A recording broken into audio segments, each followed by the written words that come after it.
the World Economic Forum, along with the United Nations, has unveiled plans to remove property rights from individuals.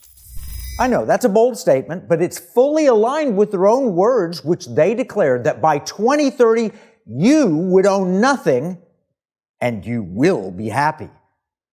The nation was founded on private property rights. America's original phrase from the Declaration of Independence was not life, liberty, and the pursuit of happiness, as declared as unalienable rights. It was life, liberty, and property. And they changed it at the last minute to say pursuit of happiness. This is emphasized in our Constitution, which includes property instead of happiness in the 5th and 14th Amendments, life, liberty, property. The founders and our Constitution equated private property rights with the pursuit of happiness and declared it the government's job to protect both. In fact, in 1792, the father of the Constitution, James Madison, wrote, "Government is instituted to protect property of every sort, as well that which lies in the various rights of individuals, as that which the term particularly expresses." This being the end of government, that alone is a just government which impartially secures to every man whatever is his own. They never intended for the governments to be taking property.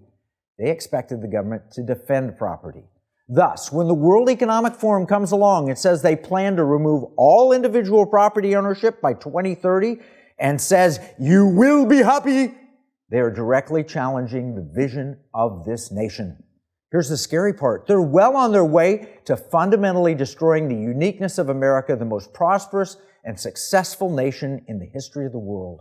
Without America, there might not be any personal liberty anywhere, and that's the point. This is a power grab by elites to control you and all future generations.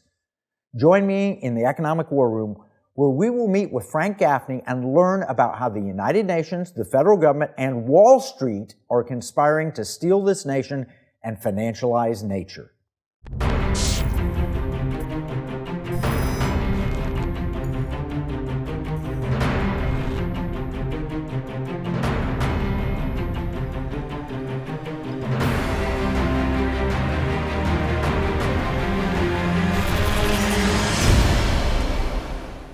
Our guest, Frank Gaffney, he's been a friend of the Economic War Room from the very beginning. He's the founder and the chairman of the Center for Security Policy. He was in the Reagan Department of Defense, and he's been a senior leader of amazing coalitions, like the Committee on the Present Danger of China and like the Sovereignty Coalition. Welcome, Frank, back to the Economic War Room.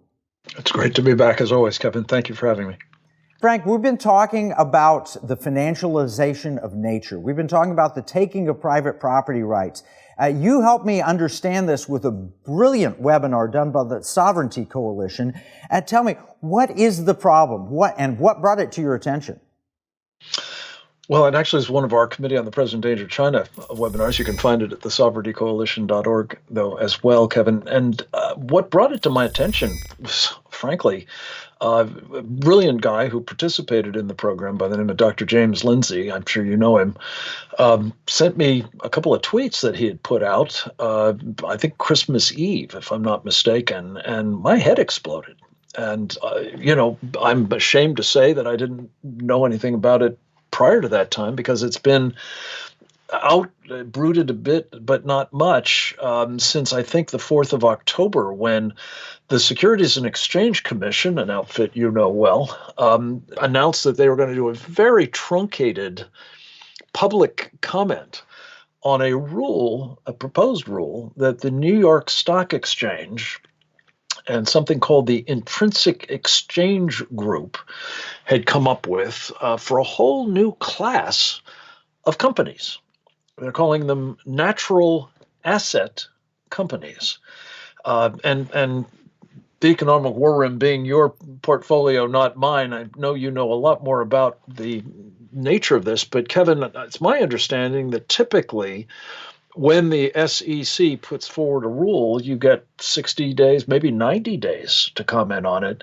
And I think this was evidence of their hope that they could just kind of blow this thing through, get a decision on this rule by the SEC, maybe by mid-November, and the rest of us not being the wiser until all of a sudden public lands and waters and air.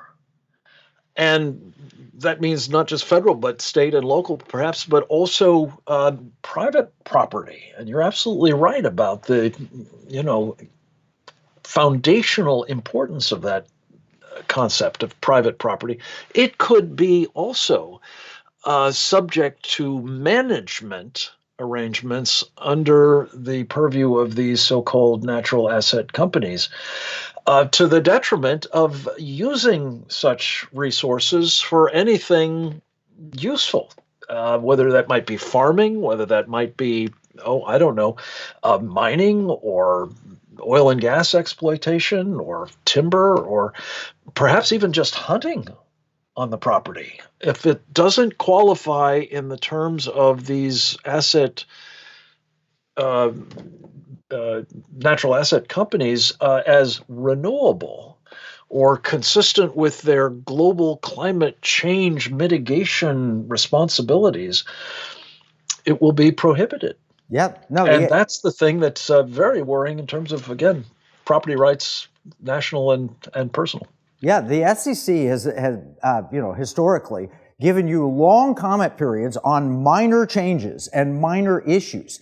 Here, a truncated comment period on an issue where they're completely redefining the purpose of a corporation. The purpose of a corporation is to produce profit for the shareholders. They're in essence taking a nonprofit purpose, almost a scam version, not almost, actually a scam version of a nonprofit, and making it to where you can invest in it, hoping that they can get such sufficient investment in it that people will say, oh, no, I've invested in this. I have to see it succeed. And they'll align our money. They're weaponizing our money against us, whether it's our pension funds or individual investments or whatever. These natural asset companies would not qualify under any definition of a proper corporation. They're taking essentially land that already exists. It's already doing whatever carbon offset, trees are taking in carbon dioxide and producing oxygen. They're already doing it. And they're turning it into a place where you could gamble, bet on, invest in, they claim. But this is a complete scam. Frank, it is. We're going to have to take a break. But when we come back, I want to dive in deeper to what a natural asset company is. And then eventually, I want to get to the point, how can we, as an economic war room, and all of our viewers, put an end to this, stop this in its tracks, as we've been doing with ESG and so many other critical economic issues. So let's take a break and we'll be right back. In uncertain times, finding stability in the economy can feel challenging. But what if you could navigate economic volatility while honoring your biblical values? At Timothy Plan, they believe this balance is possible. Timothy Plan filters its volatility-weighted ETFs and family of mutual funds through a biblical pro-life and pro-family lens, so you can see competitive returns and moral responsibility, helping you to weather the economic storms.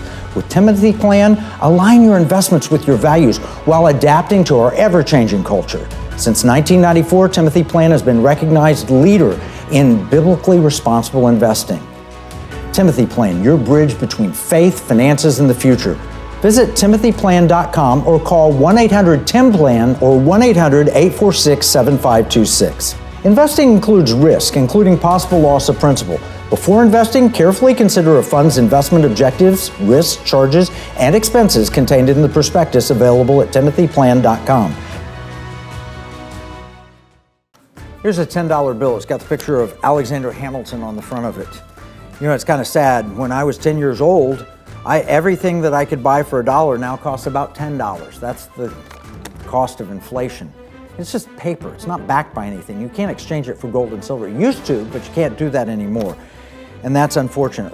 Pirates wouldn't accept this. Pirates, they wanted gold and silver. Patriots, the founders of this nation, also wanted gold and silver coin. In fact, they put a provision in the Constitution, 17 words, that said states could only make gold and silver coins tender within the states. That's why I wrote this new book, Pirate Money, Discovering the Founders' Hidden Plan for Economic Justice and Defeating the Great Reset. It will explain exactly the history of money and exactly why gold and silver coins can be made modern with new technology and a useful monetary system. PirateMoneyBook.com.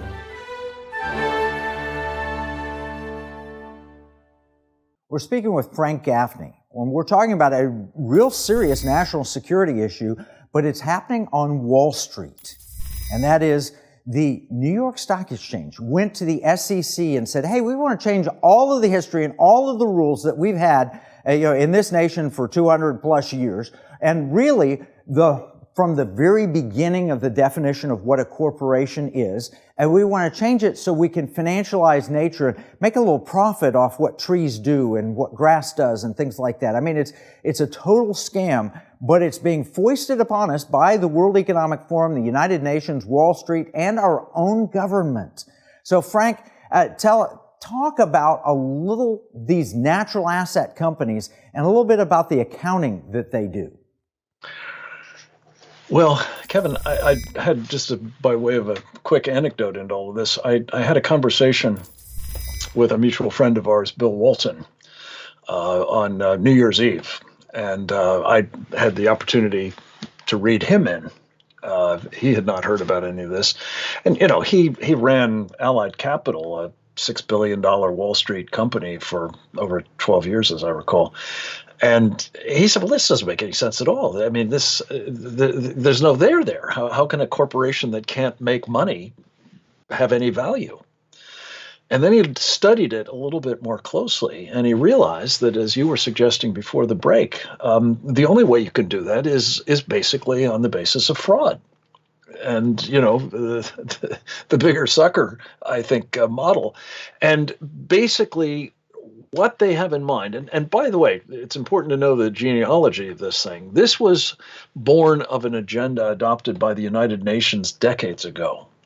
They called it at the time the 30 by 30 program. And what that meant was that 30% of the world's land and water and air and so on would be remanded to a pristine state permanently by governments of the world. Over time, they changed it to the Agenda 2030 Sustainable, program. And the point of it is whether it was the underlying idea that, as you say, you'd have companies that don't earn money being valuable, which is, let's face it, simply alchemy. Making the air monetized, they had to have an accounting system that would go along with it. And the UN helpfully came up with one of those too, which basically, as I understand it, just kind of imputes value to these natural resources, even though they can't be tapped or, otherwise exploited in the traditional ways. And by gum, if you buy that, I have a bridge that I would like to sell you in Brooklyn. This is unfortunately now hurtling down the tracks at us, though, because, as you say, of this collusion between, on the one hand, the New York Stock Exchange and this so-called IEG, the Intrinsic Exchange Group, which is responsible for the accounting process, not general accounting principles that you're familiar with, Kevin, but this new math, or voodoo accounting, if you will. But this company, IEG, actually has as a joint venture partner the New York Stock Exchange. So that would qualify as a conflict of interest, it seems. But so does what the SEC under Gary Gensler is about. As you know, he's been quite controversial for a number of scandals, I think, in his past. But most especially, he's driven by this climate change agenda. And so they're all in on sort of moving forward with what I think of as an ESG, environment, social governance agenda on steroids, with its own accounting system. And listen, but for this opportunity for comments and the kind of opposition that is now being generated, I think that this would have blown through months ago. And it may yet, but we do have a chance to do something about it. And I'm very excited that the Economic War Room team can play an important role in that. Yeah, well, the old saying was that the capitalists would sell the communists the rope with which to hang them. And that's essentially what this process does. It uses our capitalist system, Wall Street, to bring in Marxism, to bring in common public control and not individual property. I have a variation on the theme. I call it financing the acquisition of the rope with which to hang us. Yes, exactly. And that's how this all ties together. Yeah, financialization of the rope. But here's the thing is, at a very practical level, if you own a piece of property, and I just inherited a piece of property when my father passed in Oklahoma. I've got my brother and sister and I own 60 acres there.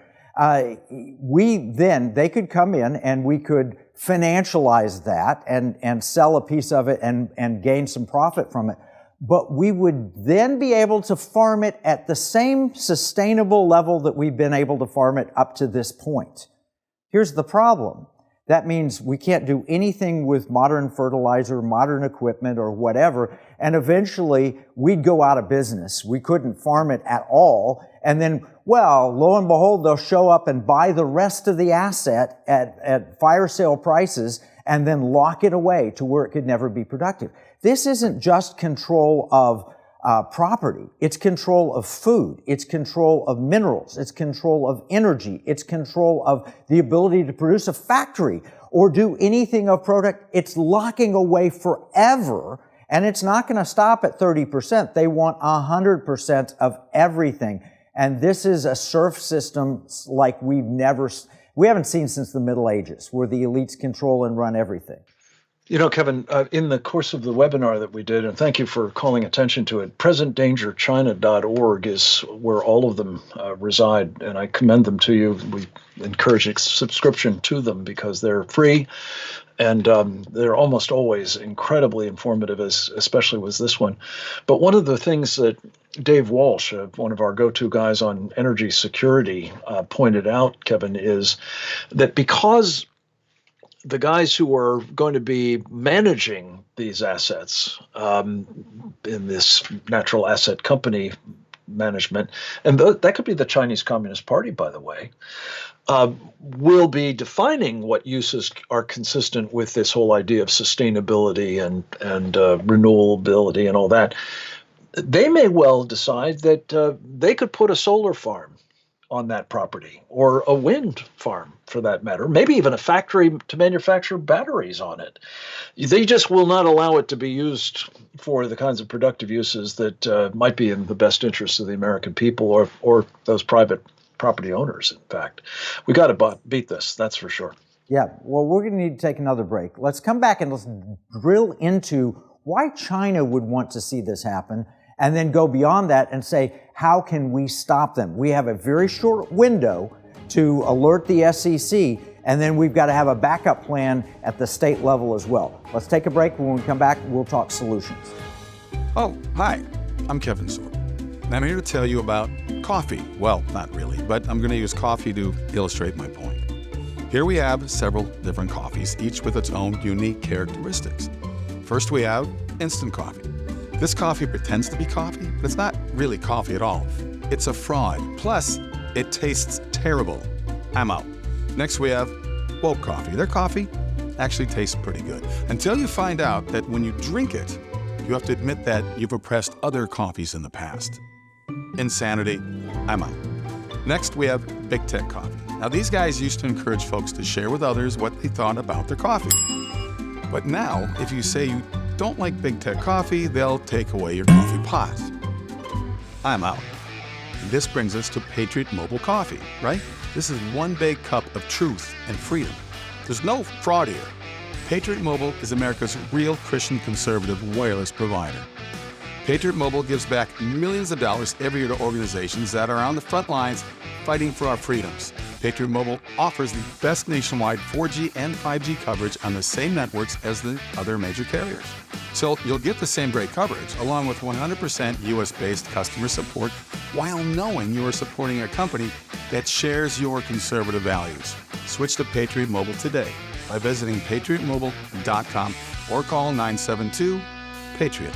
We're speaking with Frank Gaffney from the Committee on the Present Danger China, and we've been talking about natural asset companies and how they're being forced on us potentially through the SEC. We have a chance to stop it, but we need to learn about it, and then we need to take action to stop it. When we talk about natural asset companies, they're essentially removing private individual property rights and putting it in the collective, the Borg, so to speak. We've talked about that quite a bit on this program. But Frank, Why would China want the United Nations to take over American land? Well, let's just cut out the middlemen. Why would China want to be the owners of one or more of these natural asset companies? Well, the answer, as you know so well, Kevin, is obvious. They would like nothing better than to lock down and essentially deprive the United States of much of its natural wealth. I mean, the bounty God gave this country. Imagine, especially if in the process, through this, voodoo accounting, they might actually make money on it as well. The strategic value to enemies of this country is very considerable. And consequently, I think you may well see not only the Chinese taking ownership positions in these companies, but the Russians, perhaps, certainly the Saudis, maybe, who knows, the Iranians.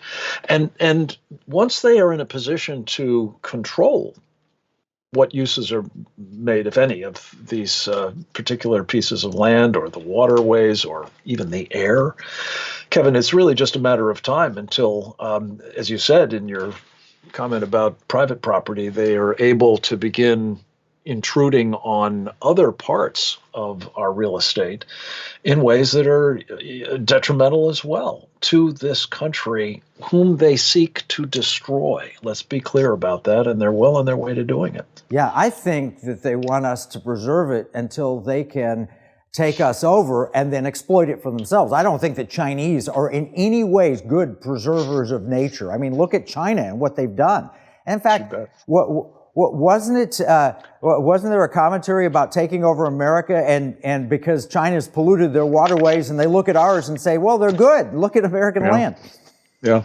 Well, Kevin, as you know, in our book, The Indictment, we talk about a guy who 20 years or so ago was the defense minister of China, a general by the name of Chi Hao-qian, who in a secret party meeting said explicitly that Deng Xiaoping, the general secretary of the Chinese Communist Party who brought us Tiananmen Square back in the late 1980s, he made it clear to the biological warfare program of China, an illegal activity, by the way, that their mission was to depopulate the United States so that it could be colonized by China. And so, yes, you're absolutely right. They just as soon, I'm sure, maintain those assets for their exploitation. And they won't give a fig about the climate change implications of it, that's for sure. Yeah, well, those are problems, serious problems, national security problems, food security problems, economic security problems, all of the above wrapped in one wrapper. But Frank, you have a solution. You have an take action campaign, and then we have a state-based solution with the State Financial Officers Foundation. Tell us about what we can do from the Committee on the Present Danger of China and the Align Act campaign you've started. Yeah, Kevin, you know, in my experience, which is 40 odd years now, I guess, in dealing with public policy issues, it's very rare that, especially when you're dealing with a big problem, one with very pronounced and malevolent implications, that you have an opportunity to do something about it in a very concerted way and in the very near term, no less. This is one of those problems. The Securities and Exchange Commission, as we mentioned earlier, has under review this proposed rule from the New York Stock Exchange and this intrinsic exchange group. They've given us on an extension, thank you very much, to the 18th of January, the opportunity to comment. We need everybody who is in the economic war room. I was just talking with that other war room proprietor, Steve Bannon, about his posse, as he calls him, our, Securing America program, and everybody else in our country who loves this place, to get on the net to tell the Securities and Exchange Commission, forget about it. And we've created a platform, as you say, at the Sovereignty Coalition. I'm sorry to be confusing about this. They're brought to you by the same people, basically. But the webinar, as well as an Align Act campaign, can be found at sovereigntycoalition.org. With a click of a mouse, you can fill in the form for the comments to the SEC. You can also send a comment, and we've prescripted one if you want to use it, to your representatives in Congress, because they need to become engaged as well. So that's what we need to be doing at the federal level, but you've got some very important insights as to what we can do with people like your friend and my much admired colleague, Marlo Oaks, the treasurer of Utah, for example, at the state level. Yeah, absolutely. I think this is a fraud issue. I think that if the SEC gives a pass on calling it a fraud, the states can use their accounting rules, their provision, and under the Constitution, they have authority and power here, and they can literally call these things fraud. I think there could be RICO suits against them because they're conspiring to deprive Americans of property without due process.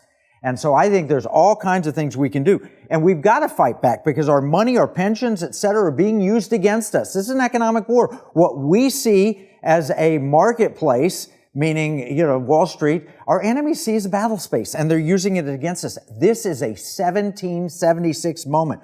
So Frank, tell us again, presentdangerchina.org and sovereigntycoalition.org? That's it, for sure.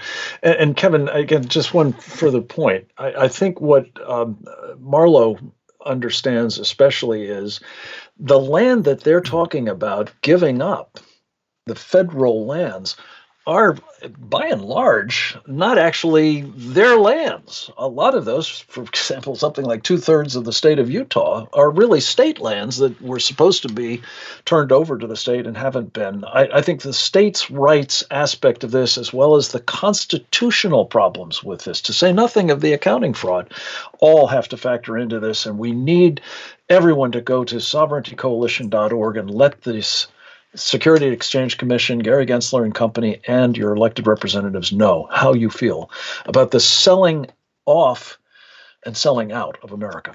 We'll summarize all of this in our free economic battle plan, sovereigntycoalition.org, the presentdangerchina.org, all of it, all the links, everything you need. And you can get your free copy at economicwarroom.com. Remember, what we see as a marketplace, our enemies view as a battle space. This is Kevin Freeman from the Economic War Room.